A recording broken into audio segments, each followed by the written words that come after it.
Hey, this video is going to be a week 2 and week 3 recap because I didn't actually take any trades for the past 2 weeks, so there wasn't really anything eventful to post about. And I was watching the markets, I was waiting for a trade, but I couldn't find anything that I liked.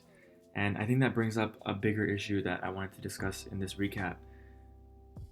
So here it just shows that I didn't take any trades on the week of the 13th or the week of the 20th. And this past week, the week of the 20th, it was Thanksgiving. It was a bit light, and there was a half day on Friday, and Thursday it was closed. But there were still 3 days in the week, Monday, Tuesday, Wednesday, that I could have traded. And I was waiting for a trade, but couldn't find anything. And last week was a full week of trading and still couldn't find anything. And so the bigger issue that I wanted to discuss is that because I'm looking for high probability setups, there's going to be fewer anyways, fewer than there would be if I was swing trading.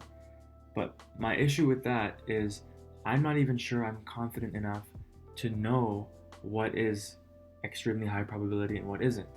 There are a few setups that I feel comfortable with, but overall, even when something looks like it could be high probability, I'm not 100% sure. Well, I would never be 100% sure, but I'm not certain that it is a high probability setup. And some low probability setups look like they're high probability setups to me. And so that's the first issue, is that I don't know if I'm even good enough yet to spot high probability setups. I showed 3 trades and 2 of them worked out, and that gives me a false sense of confidence that I'm really good at identifying high probability setups, and that's kind of what I felt after those trades.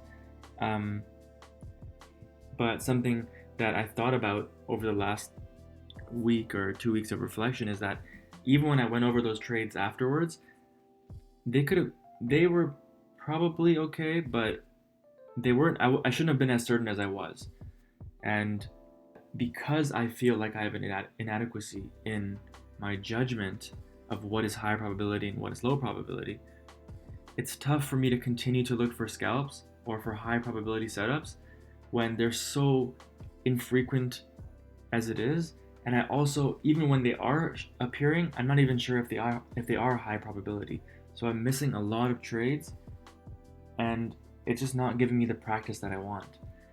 And that's kind of what I've been reflecting on, and that maybe I should start to explore more into swing trading. I talked about that a bit more. I talked about that in one of the trade videos where I was going to swing but I didn't, and I think that's going to give me an opportunity to trade a bit more. And although I'll have more losing trades, I can start to learn the details and to get better at finding high probability setups while I'm in the swing trade. So at least I'm trading, I'm learning more while I'm in the trade, and then as I get better and better at identifying these setups, I can start to scalp more with high probability setups. But that's just kind of where my head's at about my trading, and a bit of my frustration about the infrequency of the trades that I'm finding. And I'm probably going to start taking a few more trades that are a bit lower probability, and hopefully I find some next week and I can start posting them right away.